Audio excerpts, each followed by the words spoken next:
ഒരു കാര്യം പറയാൻ വേണ്ടിയിട്ടാണ് വന്നത്. ഇന്ന് എന്നെ ചോദ്യം ചെയ്ത് നിൽക്കുന്ന ഒരു അവസ്ഥയാണ്. അതെന്താണെന്ന് വെച്ച് കഴിഞ്ഞാൽ, കേരളത്തിൽ മാരക ലഹരിയായിട്ടുള്ള MDMA അടിച്ചു, MDMA ക്യാരിയറാണ്, MDMA കുട്ടികൾക്ക് കൊടുത്തു, MDMA തിന്നാൻ കൊടുത്തു, ഇങ്ങനെയൊക്കെയുള്ള പല ആരോപണങ്ങളുടെ പുറത്താണ് ഞാൻ നിൽക്കുന്നത്. ഇവിടുത്തെ തൂഫാന്റെ ഭാഗമായിട്ട് ഇവിടെ നടക്കുന്ന ഒരുപാട് നല്ല കാര്യങ്ങളുണ്ട്. അപ്പൊ അതിന്റെ ഒരു സമയം ഇങ്ങനെ തീവ്രമായിട്ടിരിക്കുന്ന സാഹചര്യത്തിൽ ആരുടെ മേലിലും എന്ത് ആരോപണവും നടത്താം. അതിന്റെ മേലിൽ ഒരു ആരോപണം കിട്ടിയാൽ മതി, അത് മീഡിയയ്ക്ക് ചർച്ച ചെയ്യാം എന്നുള്ളതിന്റെ പുറത്ത് ഞാൻ ഇന്നൊരു വിക്ടിമായിട്ടാണ് ഇവിടെ നിൽക്കുന്നത്. എൻ്റെ കുടുംബത്തിൻ്റെയും എൻ്റെയും സുരക്ഷ ഉറപ്പ് നൽകിയ സാഹചര്യത്തിൽ ഞാൻ ഇരിക്കുന്നതിൽ എനിക്ക് ഭയങ്കര വലിയൊരു അഭിമാനമുണ്ട്. കാരണം ഞാൻ ഈ വിഷയവുമായി ബന്ധപ്പെട്ട് ഞാൻ കേരളത്തിൻ്റെ പ്രധാനപ്പെട്ട മുഖ്യമന്ത്രി, അതുപോലെ ഹോം മിനിസ്റ്റർ, അതുപോലെ തന്നെ എക്സൈസ് വകുപ്പ് മന്ത്രി, ഇവരെയൊക്കെ ഞാൻ കാണുകയുണ്ടായി. അവിടെ നിന്നൊക്കെ അവരെനിക്ക് തിരിച്ചു തന്ന ഒരു ഉറപ്പും ഒരു വിശ്വാസവുമാണ് ഞാനിവിടെ അഭിമാനത്തോടുകൂടി ഇരിക്കുന്നത്. എന്നാൽ തന്നെയും എന്നെ സംബന്ധിച്ചിടത്തോളം വിഷയത്തിന്റെ തുടക്കം തുടങ്ങുന്നത് ഒരു 16-ാം തീയതി, ജൂൺ 16-ാം തീയതി സജന നൂർ എന്ന് പറയുന്ന ഒരു ആർട്ടിസ്റ്റ് എനിക്കെതിരെ മറുനാടൻ മലയാളി എന്ന് പറയുന്ന ചാനലിനകത്ത് ഒരു സ്റ്റേറ്റ്മെന്റ് പറയുകയുണ്ടായി. അതിന്റെ അടിസ്ഥാനത്തിൽ ആ ചാനലിൽ തമ്മിലോട് കൂടി ഓക്കെ കറക്റ്റാണ് ഓക്കെ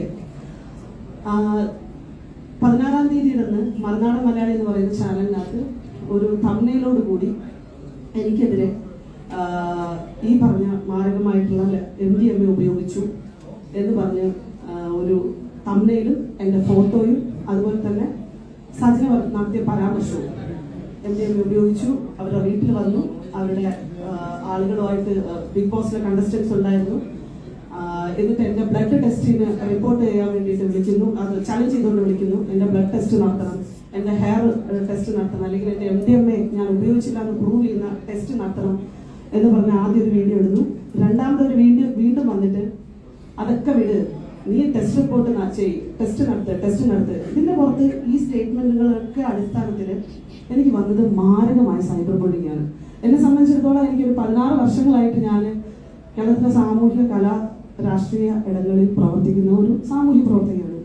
ഞാൻ എൻ്റെ പ്രൊഫഷൻ പോലും മാറ്റിവെച്ചു ഞാനൊരു സാമൂഹ്യ പ്രവർത്തക എന്ന ലേബിൾ തന്നെയാണ് ഞാൻ അറിയപ്പെടാനും ആഗ്രഹിക്കുന്നത്. ഞാൻ ചെയ്തുകൊണ്ടിരിക്കുന്ന പണികളും ഏറ്റവും കൂടുതലാണ് കേരളത്തിലെ മൈനോറിറ്റികളായിട്ടുള്ള മനുഷ്യർക്ക് വേണ്ടിയിട്ടും ഇവിടുത്തെ ലിംഗനൈക ന്യൂനപക്ഷമായിട്ടുള്ള ആൾക്കാർക്ക് വേണ്ടിയിട്ടും സ്ത്രീകൾക്ക് വേണ്ടിയിട്ടും കുട്ടികൾക്ക് വേണ്ടിയിട്ടൊക്കെ സംസാരിക്കുന്ന ഒരാളാണ് ഞാൻ. എൻ്റെ അഭിപ്രായങ്ങൾ ഞാൻ എല്ലായിടത്തും തുറന്നു പറഞ്ഞിട്ടുണ്ട്. പക്ഷെ ഇങ്ങനെ ഞാൻ നിലകൊള്ളുമ്പോഴും എൻ്റെ പ്രതികരണ മനോഭാവം കൊണ്ടോ എൻ്റെ അഗ്രസീവ്നെസ് കൊണ്ടോ എന്നെ കുറ്റപ്പെടുത്തുന്നതോ എന്നെ വിമർശിക്കുന്നതോ എനിക്ക് തെറ്റില്ല. പക്ഷെ ഇത്രയും വലിയൊരു അലിഗേഷൻ എനിക്കെതിരെ വെക്കുമ്പോൾ ഞാൻ സമൂഹത്തിന്റെ മുമ്പിൽ ഞാനത് പ്രൂവ് ചെയ്യേണ്ട ബാധ്യത എനിക്ക് വന്നിരിക്കുകയാണ്.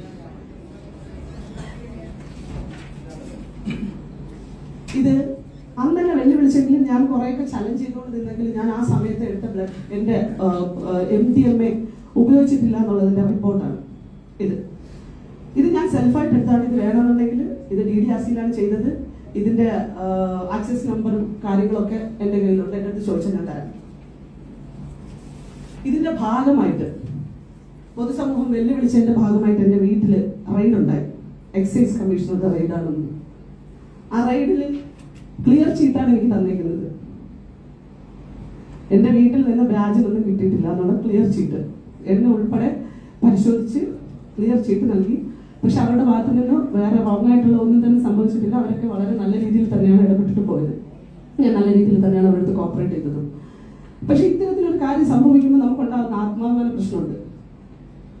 നാളെയും ഒരാൾക്കെതിരെയും ഇതുപോലെ ഒരു വ്യാജ ആരോപണമോ അലിഗേഷനോ വരുമ്പോൾ ആരും പിന്മാറാതെ, പേടിച്ച് പിന്മാറാതെ അവരവരെ പ്രൂവ് ചെയ്യാൻ വേണ്ടിയിട്ട് മാക്സിമം ശ്രമിക്കുക എന്നുള്ളതാണ്. 2.5 ആഴ്ചയായിട്ട് ഞാൻ എൻ്റെ ജോലികളൊന്നും ചെയ്യാൻ പറ്റാതെ ഞാൻ കോടതിയിലും കേസും കാര്യങ്ങളായിട്ട് നടക്കുകയാണ്. ജൂൺ 6-ാം തീയതി സജന എന്നെ ത്രട്ടൻ ചെയ്തതായിട്ട് ബന്ധപ്പെട്ടിട്ട് ഞാൻ മ്യൂണിസിപ്പൽ പോലീസ് സ്റ്റേഷനിൽ പരാതി എടുത്തതിൻ്റെ FIR-ന്റെ കോപ്പിയാണ്. ഞാൻ സമയം ലേറ്റായത് അതുകൊണ്ടാണ്. FIR-ന്റെ കോപ്പിയാണ്. ഇത് കൂടാതെ എനിക്കുള്ള വലിയ ത്രട്ടനിങ് എന്തെന്ന് വെച്ച് കഴിഞ്ഞാൽ, ഞാൻ മുന്നേ കൊടുത്ത രാഷ്ട്രീയപരമായിട്ട് എനിക്കുണ്ടായ അലിഗേഷനെതിരെയൊക്കെ കൊടുത്തിരിക്കുന്ന പരാതികളുടെ പ്രതികളെ ഇവർ കോർഡിനേറ്റ് ചെയ്തുകൊണ്ട് എൻ്റെ പാസ്റ്റ് ഹിസ്റ്ററിയിൽ എൻ്റെ ചൈൽഡ്ഹുഡ് നടന്ന എൻ്റെ വിവാഹം അവിടെ നിന്ന് തുടങ്ങി അവരുടെ ഫാമിലിയെ തുടങ്ങി ബാക്കിയുള്ള എല്ലാ പ്രതികളെയും, അതായത് ഞാൻ കൊടുത്ത പരാതിയിലെ പ്രതികളെല്ലാവരെയും കോർഡിനേറ്റ് ചെയ്തുകൊണ്ട് എനിക്ക് കൊട്ടേഷൻ ഉണ്ടായി. 23-ാം തീയതി തന്നെ രാത്രി വലിയ തോതിലുള്ള ഫോണിൽ വിളിച്ചിട്ട് എന്നെ പുറത്തേക്ക് ഇറങ്ങി വരാനും എന്നെ വെട്ടിക്കീറോന്ന് പറഞ്ഞിട്ട് 2014 ഞാൻ കേസ് കൊടുത്ത പ്രതി എന്നെ വിളിച്ച് ഭയങ്കരമായിട്ട് പ്രശ്നം ഉണ്ടാക്കി. ഞാൻ അപ്പം തന്നെ മ്യൂസിയം പോലീസ് സ്റ്റേഷനിൽ വിളിച്ച് അറിയിച്ചു. അവരപ്പം തന്നെ അയാളെ വിളിച്ചപ്പോൾ പോലീസ് അടുത്ത് വിളിച്ചു. അപ്പോൾ അവർക്ക് മനസ്സിലായി ശരിക്കും എനിക്ക് ത്രട്ടുന്നുണ്ടെന്നുള്ളത്. അങ്ങനെ അവരെൻ്റെ വീട്ടിൽ വന്ന് എനിക്ക് കാവലിൽ നിന്നു.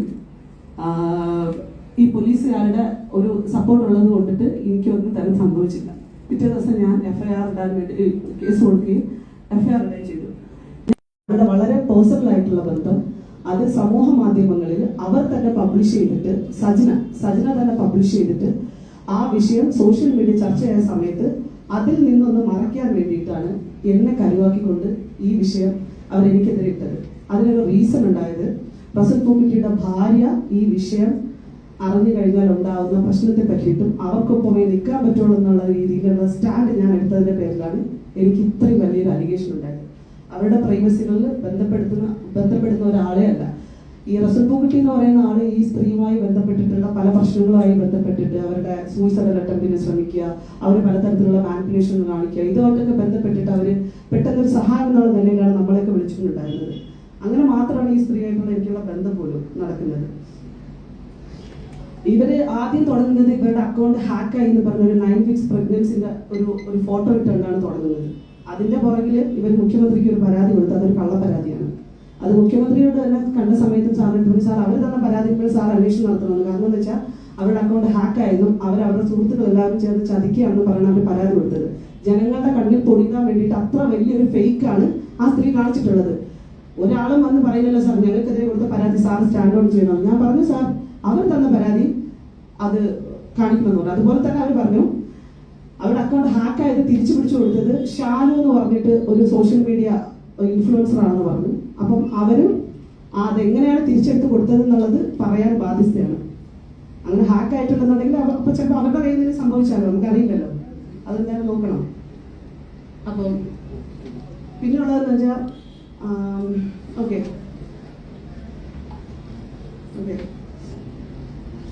ഇനിയുള്ളതെന്ന് വെച്ചാൽ സൊസൈറ്റിയുടെ മുമ്പിൽ സജിൻ ഒരു വോയിസ് റെക്കോർഡ് കൊണ്ടുവന്നായിരുന്നു. ഒരു യൂട്യൂബർ ആയിട്ടുള്ള ഷഫീന ബീബി എന്ന് പറയുന്ന ഒരു ലേഡി ഏകദേശം കേരളത്തിൽ 48ഓളം സ്ത്രീകളുടെ പരാതികളും ടോട്ടൽ പരാതികൾ ഒരു 86ഓളം പരാതികൾ ഈ ഷഫീന ബീബി എന്ന് പറയുന്ന ബ്ലോഗർക്കെതിരെ സൈബർ പോലീസ് സ്റ്റേഷനിൽ പരാതികളായിട്ടുണ്ട്. സൈബർ മാത്രമല്ല ക്രൈം ഇട്ടിട്ടുണ്ട് ഈ സ്ത്രീക്കെതിരെ. ഈ സ്ത്രീ കേരളത്തിലെ ഒട്ടുമിക്ക മനുഷ്യരെയും പബ്ലിക് ഫിഗർ ആയിട്ടുള്ള ആളുകൾ ആരെ കിട്ടിയാലും വളരെ വൃത്തികെട്ട രീതിയിൽ അവരുടെ വീട്ടുകാരെ ചേർത്ത് തെറി വിളിച്ചുകൊണ്ട് മാത്രമാണ് ഇവർ സോഷ്യൽ മീഡിയയിൽ എല്ലാ പ്രസന്റും നടത്തുന്നത്. കുടുംബത്തിനകത്തുള്ള അച്ഛൻ, മക്കൾ ഇവരെയൊക്കെ കണക്ട് ചെയ്തിട്ടായിരിക്കും ഇവരുടെ വൾഗാരിറ്റി ഇവർ മൂവ് ചെയ്തുകൊണ്ടിരിക്കുന്നത്. പല ആവർത്തി സൈബർ പോലീസ് സ്റ്റേഷൻ കൊടുത്തിട്ടും സൈബർ പോലീസിന് ഒന്നും ചെയ്യാൻ തന്നെ സാധിച്ചിട്ടില്ല ഈ സ്ത്രീകൾക്കെതിരെ. സൈബർ ലോകം ശക്തമല്ലാത്തതിന്റെ കാരണം കൊണ്ട് മാത്രമാണ് ഇങ്ങനൊരു സംഭവം നടക്കുന്നത്. ഈ സൊസൈറ്റിക്ക് മുമ്പിൽ സജന കൊണ്ടുവന്ന ആ വോയിസ് റെക്കോർഡ് ഒരു മൈനർ ആയിട്ടുള്ള 17 വയസ്സ് ആയിട്ടുള്ള ഒരു കുട്ടിയുടെ വോയിസ് റെക്കോർഡായിരുന്നു. ആ കുട്ടിക്ക് അബ്യൂസ് നേരിട്ടു എന്ന് പറഞ്ഞ് അവരുടെ ഭർത്താവിനെതിരെയുള്ള അലിഗേഷനുമായി ബന്ധപ്പെട്ടിട്ടാണ് അവർ ആ വോയിസ് പബ്ലിഷ് ചെയ്തത്. ഇത് പബ്ലിഷ് ചെയ്തതിന്റെ അടിസ്ഥാനത്തിൽ ആ കുട്ടിയുടെ പേര്, ആ കുട്ടിയുടെ ഐഡന്റിറ്റി എല്ലാം വെളിപ്പെടുത്തുന്ന തരത്തിൽ ആ കുട്ടിയെ ഫോഴ്സ് ചെയ്ത് സംസാരിക്കുന്ന ഒരു റെക്കോർഡ് ആയതുകൊണ്ട് തന്നെ ആ ടൈമിൽ തന്നെ ഞാൻ ഉൾപ്പെടെയുള്ള പല പരാതികളും CWCക്ക് കൊടുത്തിട്ടുണ്ടായിരുന്നു. അതിന്റെ തുടർ അന്വേഷണം എത്രത്തോളം ആയിട്ടുണ്ടെന്നുള്ളത് അറിയില്ല. As A social responsible person എന്നുള്ള നിലയിൽ എനിക്കത് ചെയ്യേണ്ടതായിട്ട് വന്നു.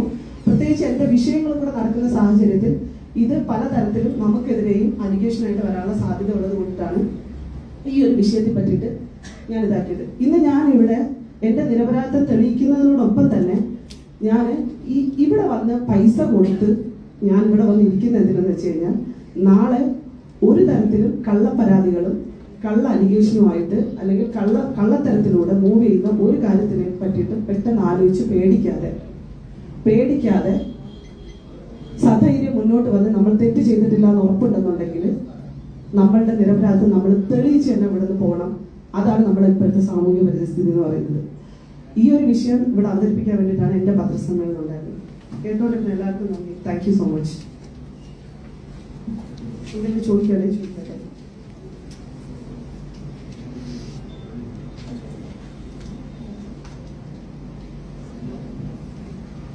ഒന്നുമില്ല. Okay, thank you.